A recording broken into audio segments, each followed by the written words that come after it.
नमस्कार विद्यार्थी मित्रांनो, मी खिमराज चामोर्शीकर तुमचं सर्वांचं टेक्स्टबुक सुपर कोचिंग मध्ये स्वागत करतोय. एक बघा खूप मोठी न्यूज आहे आणि जे आपल्या सर्वांच्याच रिलेटेड आहे असं आपल्याला म्हणता येईल. कारण गव्हर्नमेंटने आता एक संचार साथी ऍप आहे तो तयार केलाय आणि हा प्रत्येकाच्या मोबाईलमध्येच असायलाच पाहिजे. मग तुम्ही नवीन फोन घ्या नाही तर जुना फोन तुमच्याकडे असेल तरी पण. जर तुमच्याकडे स्मार्टफोन आहे, साधे फोन असेल तर काही प्रॉब्लेम नाही. पण जर तुमच्याकडे स्मार्टफोन आहे तर त्यामध्ये हा अप्लिकेशन हा ऍप आहे, मोबाईल ऍप आहे, हा असायलाच पाहिजे. आणि विशेष म्हणजेच काय तर हा आता डिलीट करता येत नाही.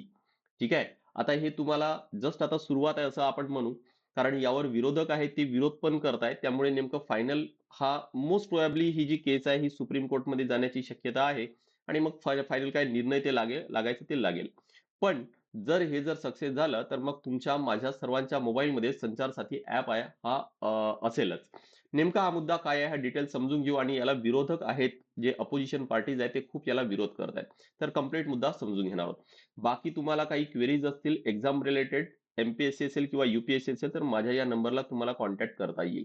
8793382448. सिलेबस जरी नसेल तरी पण मी शेअर करतोय. बॅच रिलेटेड किंवा व्हॉट्सअप ग्रुप जॉईन करायचा आहे सायन्सचा, तर तो पण याच नंबरला मला मेसेज करा. तिथून तुम्हाला सर्व मी माझ्या बाजून जी पण मदत करायची आहे ते नक्की करतोय. माझ्या सर्व सेशनचे अपडेट्स तुम्हाला इथं मिळेल. पीडीएफ सुद्धा मी तिथे शेअर करतोय आणि नंबर तर मी दिलेला आहेच ऑलरेडी. सोबत हा टेलिग्राम चॅनल आहे माझा. यावर सुद्धा नक्की कनेक्ट राहा. कारण यावर पण मी माझे कंटेंट आहे तो रेग्युलर शेअर करतोय. आणि हे जे करंट अफेअर्स रिलेटेड जे सेशन्स आहेत त्यांची इथं प्लेलिस्ट दिलेली आहे. म्हणजे वेळोवेळी म्हणजे तुम्हाला जर हे जे कॉन्सेप्ट जर चांगले क्लिअर करायचे आहेत कारण आपल्या एक्झामसाठी मग राज्यसेवा मेन्स आहे किंवा युपीएससी मेन्स आहे दोन्ही परीक्षेसाठी हे जे कॉन्सेप्ट आहेत हे फार इम्पॉर्टंट आहेत. राईट. चला सुरू करूया आपण. बघा काय आहे गव्हर्नमेंटने विशेष म्हणजे लक्षात ठेवा की गव्हर्नमेंटने हा निर्णय घेतलाय आणि हा डीओटी म्हणजे डिपार्टमेंट ऑफ टेक्नॉलॉजीच्या मार्फत सर्व जे मोबाईल कंपन्या आहेत त्यांना डायरेक्टिव्ह दिलेले आहेत. ही जी न्यूज आहे हे काही मीडियामध्ये आले किंवा लोकांना हे सांगण्यात आलंय अशातली बाब नाहीये. डायरेक्ट काय केलं तर डिपार्टमेंट ऑफ टेक्नॉलॉजीने जे मॅन्युफॅक्चरर्स आहेत म्हणजे जे मोबाईल कंपन्या आहेत जसं माझ्याकडे एम आयचा फोन आहे, कोणाकडे ऍपल असेल, कोणाकडे सॅमसंग असेल, कोणाकडे मोटोर असेल, या कंपन्यांना हे डायरेक्टिव्ह दिलेले आहे. आणि डायरेक्टिव्ह मध्ये काय दिलंय की प्रत्येक मॅन्युफॅक्चररला त्यांच्या स्मार्टफोनमध्ये pre install government cyber safety application संचार साथी ऍप असायलाच पाहिजे. इथं नाव लक्षात ठेवा, सायबर सेफ्टी अप्लिकेशन. का ते आपण पुढे समजून घेऊ. नेक्स्ट काय झालंय की आता जे नवीन फोन तयार होतील त्या प्रत्येकामध्ये प्री इन्स्टॉल्ड म्हणजे आधीच इन्स्टॉल असलेलं हा असेल. पण जे जुने फोन आहेत म्हणजे तुमचा फोन कदाचित आता तुम्ही लटसे की आता तुमच्याकडे जुना फोन आहे, नवीन आता तुमचा घ्यायचा प्लॅन आहे किंवा माझा आता जुना फोन आहे. मग यामध्ये काय येणार तर यामध्ये सॉफ्टवेअर अपडेट येईल आणि त्या अपडेट आल्यानंतर आपल्या मोबाईलमध्ये पण मग तो संचार साथी ऍप आहे तो राहणारच आहे. त्यातल्या त्यात तुम्हाला हे पण माहित असेल की मोबाईल ज्यावेळेस आपण घेतो तर मोबाईलमध्येच काही अप्लिकेशन ते असतातच आणि त्या पद्धतीने हा अप्लिकेशन असेलच आणि तो मॅन्डेटरी आहे. बरं त्यातल्या त्यात तो अप्लिकेशन दिसायला पाहिजे असं नाही की तो बॅकग्राऊंडला आहे, तो मोबाईलमध्ये दिसायला पाहिजे की मोबाईलमध्ये हा अप्लिकेशन संचार साथी हा अप्लिकेशन आहे आणि तो फंक्शनल आहे, तो इनेबल्ड आहे. तो कधीही डिलीट करता येणार नाही किंवा डिसेबल करता येणार नाहीये. राईट. आता काय लगेच जे मॅन्युफॅक्चरर आहेत जसं कोणत्याही एखादी कंपनी आहे त्यांचे जर काही मोबाईल फोन आहेत आणि ते जर मार्केटमध्ये यायला तयार आहेत, राईट ना, तर काही लगेच त्यामध्ये संचार साथी ऍप तर त्यांना टाकता येणार नाही किंवा ही केस जसं मी म्हटलं की सुप्रीम कोर्टात पण जाऊ शकते. तर गव्हर्नमेंटने या मॅन्युफॅक्चरला 90 दिवसांचा म्हणजे 3 महिन्याचा कालावधी दिलाय ह्या सर्व गोष्टी कंप्लाय करण्यासाठी. म्हणजे जे पण फोन मार्केटमध्ये येतील त्या फोनमध्ये संचार साथी ऍप असेल आणि जे जुने फोन आहेत त्यांसाठी सॉफ्टवेअर अपडेट आणा. म्हणून त्यासाठी काय तर हे 90 दिवस दिलेले आहेत. डिटेल समजून घेऊ बघा की हे संचार साथी ऍप इथं तर म्हटलंय ना की हा आहे काय तर गव्हर्नमेंटचा एक सायबर सेफ्टी अप्लिकेशन आहे. आता सायबर सेफ्टी तिथपर्यंत तर बरोबर आहे, सर्व मान्य आहे. कारण आपण बऱ्याचदा बघतोय की आता जे फ्रॉड केसेस होतात जसं काही दिवसाआधी ना ते डिजिटल अरेस्टचा खूप मुद्दा गाजलेला होता. राईट. कधी आपल्याला कॉल येतं, कधी मेसेजेस येतात आणि काय तर त्या मार्फत काय तर फ्रॉड होतात. कधी मोबाईल चोरी जातो कोणाचा तर मग तो सापडत नाही. राईट. म्हणजे मी तरी ऐकलं नाही, कोणी खूप मोठा व्यक्ती असेल तर ठीक आहे की त्याचा मोबाईल हरवला आणि तो सापडला. पण मी तरी ऐकलं नाही की कोणाचा मोबाईल हरवलाय आणि तो सापडला म्हणून. आहे ना, की पोलीस केस केली आणि मग काय तर पोलिसांनी प्रयत्न केला आणि तो सापडलाय म्हणून. म्हणजे माझ्या तरी ऐकण्यात आलेलं नाहीये. ते मिळू शकतं हे नक्कीच पॉसिबिलिटी तर आहेच. करेक्ट, पॉसिबिलिटी तर आहेच. पण विषय आहे काय, की त्यासाठी पण जी पूर्ण यंत्रणा आहे ती किती कामाला लागली आहे, त्या सगळ्या गोष्टी आहेत. चला तो मुद्दा तर वेगळा आहे. पण संचार साथी ॲप असं म्हणतंय, की आता त्या सर्वांसाठी हा मदत करणार आहे. कारण हा आहेच काय? टेलिकॉम सायबर सिक्युरिटी ॲप्लिकेशन आहे. कोणाद्वारे तयार करण्यात आलेला आहे? तर मिनिस्ट्री ऑफ कम्युनिकेशनद्वारे. याचे कोर फीचर समजून घ्या म्हणजे तुम्हाला सर्व मुद्दे क्लिअर होईल, की संचार साथी ॲप काय आहे. पहिला मुद्दा आहे काय? पहिला कोर फीचर आहे CEIR central equipment identity register. म्हणजेच काय? की जर समजा की एखादी जर तुमचा फोन जर हरवला, तर तुम्हाला लगेच काय तर जर तुम्हाला तुमच्या फोनचा IMEI नंबर माहीत असेल, तर तुम्हाला तो फोन लगेच ब्लॉक करता येईल. म्हणजे तुमच्या मोबाईलमधील जो डेटा आहे ना, तो कोणाला ॲक्सेस करता येणार नाही. आणि सोबत काय तर तो हरवलेला मोबाईल ट्रॅक पण करता येईल युजिंग द IMEI नंबर. तर हा संचार साथी ॲपचा फायदा आहे. कारण संचार साथी ॲप कोणी डिलीट तर करू शकणार नाही. कोणी जरी चोराने चोरलं, तरी पण तो संचार साथी ॲप तर राहणारच आहे. मग काय होईल तर तो ॲपचा यूज करून आपल्याला काय तर ते ट्रॅक करता येईल. नेक्स्ट आहे काय तर नो युअर मोबाईल कनेक्शन. बघा होतं काय की आता, की एकाच व्यक्तीच्या नावावर मल्टिपल सिम्स असतात. मग कोणतं असं सिम आहे का, की ते तुमच्या नावावर आहे पण तुम्ही वापरत नाही किंवा तुम्हाला माहीतच नाहीये. राइट? तर असे आहेत तुमच्या नावावर कोणकोणते सिम कार्ड आहेत, कोणकोणते नंबर्स आहेत हे माहीत करून घेता येईल. त्यामुळे रिपोर्ट जे फ्रॉडलंट वन्स आहेत, जे फ्रॉड्स आहेत ते आपल्याला रिपोर्ट करता येतील. अजून एक आहे काय तर चक्षू प्लॅटफॉर्म आहे. कारण हे जे आता डिजिटल क्राईम्स आहेत, त्यांची संख्या खूप जास्त वाढत आहे. फ्रॉडलंट कॉल्स आहेत, WhatsApp स्कॅम आहे, फिशिंग अटेम्प्ट्स आहेत, फायनान्शियल सायबर क्राईम आहे. यांची संख्या वाढत आहे. इव्हन जे डिजिटल अरेस्ट तुम्हाला म्हटले, की यांचे केसेस काही दिवसाआधी खूप जास्त होते. इव्हन गव्हर्नमेंटने मग खूप जास्त त्याचा ज्याला आपण म्हणू, की लोकांना अवेअर करणं, अवेअरनेस आहे, तर खूप जास्त स्प्रेड केलं. म्हणजे कोणाला फोन जर लावला तरी पण काय तर गव्हर्नमेंटचे ते प्री रेकॉर्डेड मेसेज आहे तो ऐकू येत होता आपल्याला. इथपर्यंत गव्हर्नमेंटने स्टेप्स घेतलेले होते. बरं हे जे डिजिटल अरेस्ट आहे, याचा शिकार मी पण होता राहिलेलो होतो. त्यामुळे मला ते चांगलं माहीत आहे. म्हणजे माझी केस आहे पोलिस स्टेशनपर्यंत गेलेली होती. फक्त एवढंच आहे, की मी पैसे ट्रान्सफर केलेले नव्हते. खूप सुरुवातीचा काळ होता. त्यामुळे मग मी पण कंप्लीटली अनअवेअर होतो त्याबद्दल. पण त्यांचा जो ब्लॅकमेल करण्याची पद्धत होती, त्यात मी फसत गेलो. हे कदाचित तुमच्या माझ्यापैकी पण अजून कोणी जण असतील, है ना? किंवा कोणाचे रिलेटिव्ह असतील. राइट? तर हे जे डिजिटल क्राईम्स आहेत, यांची संख्या भरपूर वाढत आहे. तर हे पण आपल्याला काय तर याच्या माध्यमातून कमी करता येणार आहे. Next IMEI verification tool helps identity clone end duplicate की IMEIचा डुप्लिकेट करून सुद्धा काय तर फ्रॉड्स आहेत ते केले जातात. ते पण काहीतरी इथून आता कमी करता येईल. म्हणजे कंप्लीट लक्षात येते, की हे फीचर्स पाहून आपल्याला, की हा आहे काय तर गव्हर्नमेंटचा एक मेन जे डिजिटल क्राईम्स आहेत, आपण एका सरळ शब्दात म्हणू, की जे डिजिटल क्राईम्स आहेत, ते कमी करण्याचा इथून उद्देश आहे. बरोबर? ठीक आहे. उद्देश तर ठीक आपल्याला वाटतोय आणि इव्हन गव्हर्नमेंटने हे सुद्धा क्लेम केलंय, की आम्ही 7 लाखापेक्षा पण जास्त चोरी गेलेले फोन आहेत, ते ट्रॅक केलेले आहेत, ते ब्लॉक केलेले आहेत म्हणून. Millions of fraudulent or illegal SIM connections आहेत, ते सुद्धा काय तर डिटेक्ट केलेत आणि डिॲक्टिव्हेट केले. हा ॲप एक नॅशनल सिक्युरिटी आणि सायबर फ्रॉड प्रिव्हेन्शन युटिलिटी म्हणून काय तर एक गव्हर्नमेंट आहे तो प्रमोट करतोय किंवा त्याचा एक पोझिशन त्या पद्धतीने गव्हर्नमेंटने या ॲपला केलेला आहे. आतापर्यंत तुम्हाला सर्व काही ठीक वाटत असेल, की हा चांगला ॲप आहे. पण बघा, की हा गव्हर्नमेंटनं मॅन्डेटरी करतोय. मॅन्डेटरी की तुमच्या फोनमध्ये तो असायलाच पाहिजे. का असायला पाहिजे? उद्देश आहे काय, की जे डिजिटल क्राईम्स आहेत त्यांची संख्या वाढत आहे.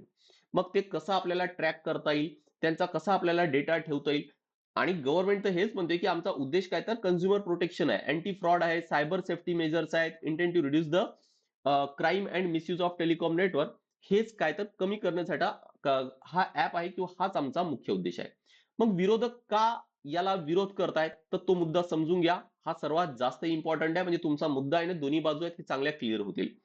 इथं हा ॲप ज्यावेळेस आपण वापरणार किंवा आपल्या मोबाईलमध्ये असणार आहे, तर या ॲपला परमिशनच असणार आहे, की आपल्या मोबाईलचा IMEI नंबर आहे, त्या ॲपकडे असेल. सिम कनेक्शन आहेत, ते डिटेल्स आहेत. कोणाच्या नावावर ते सिम आहे, सिमचा नंबर काय, ही माहिती त्यांच्याकडे असणार आहे. याची माहिती व्हेरिफिकेशन आणि ब्लॉकिंगसाठी करेल. बरोबर? पण इथून एक प्रश्न उभा राहतो तो म्हणजेच काय, की जो पण डेटा आपल्या मोबाईलचा वापरला जाईल, तर कोणकोणता अजून असा डेटा आहे, जो या ॲपद्वारे कलेक्ट केला जाणार आहे? का फक्त एवढाच आहे का? IMEI नंबर आणि सिम कार्ड की अजून काही केलं जाणार? कारण बॅकएंड सॉफ्टवेअरच्या किंवा ॲपच्या बॅकएंडमध्ये काय होत आहे, हे साध्या आपल्या तुमच्या माझ्यासारख्या व्यक्तीला तर कळणार तर नाहीये.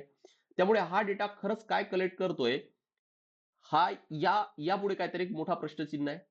परत हा जो काही डेटा कलेक्ट करेल तो किती दिवसासाठी स्टोअर राहणार तो एक मोठा प्रश्न आहे. बरं, जो डेटा ऍक्सेस करेल तो कोणाकोणाला त्याचा ऍक्सेस असणार आहे त्या सर्व डेटाचा? गव्हर्नमेंटमध्ये पण कोणाकोणाला असेल? तो एक मोठा प्रश्न आहे. आणि याचा काही मिसयूज तर होईल तर नाही, बरोबर? कारण मुद्दा आहे काय तर, आता एक लक्षात ठेवा, data is the new fuel. New fuel का म्हटलंय आता? बघा की is new fuel, Naveen fuel का म्हटलंय आता? कारण आतापर्यंत बघा की काही देश जसं मिडल ईस्ट मधले काही देश हे पेट्रोल, डिझेल, गॅस यांच्या यांचा वापर करून किंवा यांचं सेलिंग करून यांचा ट्रेड करून खूप मोठे झाले. आज कोण श्रीमंत होऊ शकतो किंवा कोणता देश सर्वात मोठा होऊ शकतो, तर ज्याकडे डेटा आहे. आणि सर्व जी मारामारी सुरू आहे ती यासाठीच आहे. मोठमोठे आता डेटा सेंटर्स तुम्हाला तयार होताना दिसतील. एआय कशावर काम करतोय? आर्टिफिशियल इंटेलिजन्स, तो डेटावर. त्यामुळे आज सर्व जो खेळ आहे, सर्वजण जे मागे लागले आहेत, मग ते सरकार असू द्या किंवा मोठमोठ्या कंपन्या, कॉर्पोरेट कंपन्या असू द्या, सर्व डेटाच्या मागे लागलेले आहेत. करेक्ट? त्यामुळे काय तर डेटा आहे तो न्यू फ्यूल आहे आणि म्हणूनच काय तर इथं पण तेच प्रॉब्लेम आहे, की हा सर्व डेटा जर कलेक्ट करून कोण वापरणार, कुठं स्टोअर करणार, त्याचा मिसयूज तर होणार नाही, हे सर्व प्रश्न काय तर उभे राहतात आणि म्हणूनच ऑब्व्हियस आहे की जे विरोधक आहेत ते प्रश्न यावर उभे करतायत. नेक्स्ट आहे काय तर यावर मग कंपन्या ज्या आहेत, ज्या मोबाईल मॅन्युफॅक्चरर्स आहेत, त्यांचे काय त्यांनी काय म्हटले, त्यांची रिएक्शन्स काय? Appleनी म्हटलंय की आमचा प्लॅटफॉर्मच असा काहीसा आहे, आमचा मोबाईल्स असा काहीसा बनलेला असतो, की आम्ही त्यामध्ये कोणताही असा ॲप्लिकेशन आहे हा मॅन्डेटरी करू शकत नाही. तो शक्य नाहीये किंवा खूप कॉम्प्लेक्स आहे किंवा काही देशामध्ये हे करण्याचा प्रयत्न पण केला आणि त्या ठिकाणी Appleने खूप जास्त विरोध सुद्धा त्यांना केलेला आहे. त्यामुळे Appleनं तर अगदी कडाडून त्याला विरोध केलाय किंवा डायरेक्ट नकार दिलाय असं म्हणता येईल आपल्याला. दुसरं आहे काय तर जे Android मॅन्युफॅक्चरर्स आहेत, मग Apple सोडून जनरली मग ऑलमोस्ट सर्वच जे मोबाईल कंपन्यांवाले आहेत, जसं मग Samsung आहे, Xiaomi आहे, Vivo आहे, Oppo आहे, Motorola आहे, एक्सेट्रा, एक्सेट्रा. यांचा प्लॅटफॉर्म जेवढा रिजिड हा Appleचा आहे, तेवढा यांचा नाहीये. त्यामुळे शक्य तर आहे, पण प्रश्न हा पण आहे, की त्यासोबत काय तर त्या सगळ्या गोष्टी येतील, की इम्प्लिमेंटेशन चॅलेंजेस. कारण ॲप्लिकेशन हा त्यामध्ये असेल, तो मॅन्डेटरी असायला पाहिजे. नवीन सॉरी जे जुने जे मोबाईल ज्यांकडे आहे, त्यांमध्ये अपडेट यायला पाहिजे. करेक्ट? मग तो मोबाईलमधला जो रिक्वायर्ड डेटा आहे, तो पण घ्यायला पाहिजे. ह्या सगळ्या गोष्टी पण आहेत. त्यामुळे ऑब्व्हियस आहे, की Androidमध्ये जरी ते पॉसिबल असलं, तरी पण इम्प्लिमेंटेशन चॅलेंजेस आहेत. आय होप की तुम्हाला हा जो मुद्दा आहे ना, तो कळाला असेल. आता बरेच जे एक्सपर्ट्स आहेत, ते काहीतरी यावर कन्सर्न्स उभे करतायत किंवा विरोधक आहेत, ते यावर कन्सर्न्स उभे करतायत. ते म्हणजेच काय, की पहिला मुद्दा आहे काय तर युजर ऑटोनॉमी अँड कन्सेंट. बघा, की हा ॲप आहे ना, तो आपल्या मोबाईलमध्ये मॅन्डेटरी आहे. हा काही आपली परमिशन नाही घेत आहे, की मी तुमच्या मोबाईलमधनं हे घेऊ का, ते घेऊ का? किंवा आतापर्यंत काय होतं, की एखादी ॲप जर डाउनलोड करायची, ती परमिशन तो तो कंप्लीट डिसिजन आपला असायचा. पण आता काय आहे, हा मॅन्डेटरीच आहे. आपण डिलीट पण करू शकत नाही. म्हणजे मोबाईल जर आपण वापरतोय, तर आपला अर्धा डेटा गव्हर्नमेंटकडेच असणार आहे. इथं काय होतंय, तर आपली ऑटोनॉमी आहे, आपला कन्सेंट आहे, तो जातोय. तो आपण इथून गमावतोय असं समजा. नेक्स्ट आहे काय तर डेटा प्रायव्हसी आणि हा सर्वात मोठा मुद्दा आहे, की डेटा प्रायव्हसी आणि सर्व्हिलन्स रिस्क. की ठीक आहे, की गव्हर्नमेंट आहे, हा सर्व डेटा घेत आहे, पण त्याचा यूज कुठं होणार, कुठं मिसयूज तर होणार नाही ना? करेक्ट? ह्या सगळ्या गोष्टी आहे आणि डेटा घेणार तर नेमका या व्यतिरिक्त अजून काही कोणता डेटा घेतोय का आपल्या मोबाईलमधून? कारण बरंच पर्सनल डेटा सुद्धा आपला असतो, प्रायव्हेट डेटा सुद्धा आपला असतो. मग तो तर काही घेणार तर नाही ना? हे पण प्रॉब्लेम आहेत. नेक्स्ट आहे काय तर पॉसिबिलिटी ऑफ फंक्शन क्रीप. म्हणजेच काय होतं, की बऱ्याचदा ठीक आहे, की आता एक छोटा काहीतरी ॲप वगैरे आणला. पण फ्युचर मग काही कालानंतर काय तर त्याचा अपडेट येतो. आपण आपल्या पण मोबाईलमध्ये बघतो आपण, की काय होतं, की ॲप्लिकेशनचा ना अपडेट येतो आणि तो अपडेट बऱ्याचदा काय तर आपल्याला मॅन्डेटरी असं करावंच लागतं अपडेट. अदरवाईज काय तर तो स्पेसिफिक ॲप आहे ना, तो चालत नाही. करेक्ट? मग याचा पण अपडेट येईल. ठीक आहे, की आता गव्हर्नमेंट तर म्हणेल हे, की तुम्ही हा ॲप्लिकेशन तुमच्या मोबाईलमध्ये असायला पाहिजे. आम्ही फक्त एवढाच डेटा घेतो. पण पुढे जाऊन काय होणार, की याचा अपडेट येईल आणि मग काय तर जास्त डेटा कदाचित आपल्या मोबाईलमधून ते घेऊ शकतात. ही सुद्धा पॉसिबिलिटी आहे. करेक्ट? आणि म्हणून काय तर शेवटी जो मेन मुद्दा येतो ना, तो आपला डेटाचा आहे. नेक्स्ट आहे काय तर लीगल वल्नरेबिलिटी. म्हणजेच काय, की हे जे आहेत ना, की हा जो मुद्दा आहे ना, हा नक्कीच कोर्टात चॅलेंज केला जाऊ शकतो. कशासाठी? Right to privacy. की आपल्या मोबाईलमध्ये काय असायला पाहिजे, काय नसायला पाहिजे, आपल्या डेटाला ॲक्सेस आपल्या स्वतःलाच असायला पाहिजे. हे यावर काय तर नक्कीच कोर्टामध्ये आहे, ते चॅलेंज केला जाऊ शकतो. या रिलेटेड एक जजमेंट सुद्धा लक्षात ठेवा, पुट्टास्वामी जजमेंट आहे. यूएनची गाईडलाईन सुद्धा आहे डिजिटल राईट्सवर आणि त्यासोबत काय तर proportionality test of surveillance tools. म्हणजेच काय, की नेमका हा जो टूल आहे, की किती ऍक्सेस असायला पाहिजे, की या मार्फत सर्व्हिलन्स तर केल्या जाणार नाही, की आपण नेमकी काय ऍक्टिव्हिटी करतोय, है ना? ह्या सर्व हे या टेस्टमध्ये सुद्धा, की हा जो ऍप आहे हा कदाचित फेल होऊ शकतो. दुसरं आहे काय तर लॅक ऑफ ट्रान्सपरन्सी. मला सांगा, की ही जी न्यूज आहे किंवा गव्हर्नमेंटने डिपार्टमेंट ऑफ जे टेलिकम्युनिकेशन आहे, यांनी लोकांना किंवा मीडियाला हे काही सांगितलंय का? की हा ऍप डाउनलोड करा म्हणून? नाही सांगितलंय. हा ऍप किंवा हे जे डायरेक्टिव्ह आहे, जे मॅन्युफॅक्चर कंपन्या आहेत त्यांना सांगितलेले आहे. बरोबर. म्हणजेच काय, की लोकांना सांगितलं तर कदाचित लोकांनी काहींनी विरोध पण केला असता, की आम्ही नाही करणार. पण यांनी मॅन्डेटरी केलंय. है ना? यांनी काय केलं? मॅन्डेटरी केलंय. राइट? म्हणजे जसा एक मुलगा असेल आणि त्याला वडिलांकडे काही मागायचंय, तर तो डायरेक्ट वडिलांना जर घाबरत डायरेक्ट जाणार नाही. तो काय करतो? आईच्या मार्फत जातो. है ना? हा असं काहीसं झालंय. की काय तर मग तर भेटेलच. तर गव्हर्नमेंटने तेच केलंय. आता डायरेक्ट लोकांना सांगितलं असतं, की संचार साधी ॲप डाउनलोड करा, तर कदाचित लोकांनी विरोध केला असता. म्हणून काय केलं? त्यांनी कंपन्यांना सांगितलं, की तुम्ही तुमच्या मोबाईलमध्ये जुन्या नवीन सर्वांमध्ये हा असायलाच पाहिजे. करेक्ट? ऑल क्लिअर झालंय. मुद्दा क्लिअर झालाय हा, की ॲप गव्हर्नमेंट का आणत आहे, पण त्याचे साइड इफेक्ट्स किंवा त्याचे काय दुसरी बाजू पण आहे, काय पॉसिबिलिटीज आहेत, हे पण आपण इथं समजून घेतलंय. Yes, all clear. तर हा माझा नंबर आहे 8793824448. तुमचे कोणतेही क्वेरीज आहेत syllabus related, strategy related, science related किंवा बॅच जॉईन करायचे किंवा व्हॉट्सअप ग्रुप जॉईन करायचे, नक्की या नंबरला कॉन्टॅक्ट करता येईल. राईट? मी ही जी फाईल आहे तुम्हाला लगेच या टेलिग्रामला सुद्धा शेअर करतोय. बॅच जॉईन करताना डायरेक्ट माझा याच नंबरला कॉन्टॅक्ट करायचे, पण हा कुपन कोड नक्की लक्षात ठेवा. ज्या वेळेसही कोणतीही बॅच साठी तुम्ही ऍडमिशन घेताय तर तो कुपन कोड नक्की वापरायचा आहे. इथं गुगल फॉर्म सुद्धा दिलाय, तिथून पण तुम्हाला बॅचची माहिती मिळेल किंवा टेक्स्टबुकचा हा टेलिग्राम चॅनल जॉईन करून ठेवा, ज्यावर सर्व टेक्स्टबुकच्या सर्व सेशनचे अपडेट्स आहेत, पीडीएफ आहेत, सर्व इथं मिळतील. आणि यशोदे बॅच आहे जी आपली एमपीएससी राज्यसेवासाठी आणि युपीएससी साठी सुद्धा आहे. यामध्ये तुम्हाला यामध्ये तुम्हाला NCERT batch he free of cost मिळते आहे, जे बेसिक साठी इम्पॉर्टंट आहे. पर्सनल मेंटरशिप सुद्धा मिळत आहे. 18 बुक सुद्धा या बॅच मध्ये मिळणार. आपले प्रत्येक बॅच हे लाईव्ह प्लस अनलिमिटेड रेकॉर्डेड असतात. भरपूर डिस्काउंट आणि ईएमआय फॅसिलिटी सुद्धा अवेलेबल आहे. ऑल क्लिअर झाले? राईट? सोबत यावर लक्षात ठेवा, की गॅरंटीड सिलेक्शन प्रोग्राम हा सुद्धा आहे. गॅरंटीड का? कारण नाही जर सिलेक्शन झालं तर तुम्हाला तुमची फीज आहे ती रिफंड आहे. म्हणजे यामध्ये विद्यार्थ्यांचा काहीही नुकसान नाही. फक्त तुम्हाला फुल ताकद लावून अभ्यास करायचा आहे. आणि जर सिलेक्शन झालं तर 1 लाखाचं कॅश प्राइज पण आहे. बरं, ही जी गॅरंटी का दिल्या जात आहे? कारण आम्ही आमच्या बाजूने शुअर आहोत, की आम्ही जे देतोय ते अगदी योग्य आहे. पण खरंच विद्यार्थी करतोय की नाही? म्हणून ही गॅरंटीड सिलेक्शन प्रोग्राम आहे आणि जो प्रामाणिकपणे करेल, म्हणजेच आम्ही फक्त शिकवणार नाही. लाईव्ह प्लस रेकॉर्डेड क्लास तर असेलच, पण त्यासोबतच एक लक्षात ठेवा मेंटरशिप प्रोग्राम आहे, मॉक टेस्ट आहे, वीकली रिपोर्ट्स आहेत, मॉडेल आन्सर्स आहे. या सर्वांच्या माध्यमातून आपण सिलेक्शनचे चान्सेस आहेत हे नक्कीच वाढवू शकतो. करेक्ट? यासाठी काय तर गॅरंटीड सिलेक्शन प्रोग्राम आहे. माझा नंबर आहे, यावरच डायरेक्ट तुम्हाला कॉन्टॅक्ट करता येईल. सोबत लक्षात ठेवा, की क्रॅश कोर्स सुद्धा तुम्हाला मुख्य परीक्षेसाठी जॉईन करता येईल. 2025 आणि 2026 दोनही एक्झामसाठी नक्की तुम्हाला हा जॉईन करता येईल. कारण या मेन्सची तयारी करायची आहे, हीच योग्य वेळ आहे हे लक्षात ठेवा. सोबत ग्रुप बी, ग्रुप सी ची बॅच सुद्धा आपल्याकडे आहे. प्री आणि मेन सर्व यामध्ये कव्हर होईल. या बॅचचे वैशिष्ट्य तुम्हाला स्क्रीनवर दिसत आहे. Yes, all clear.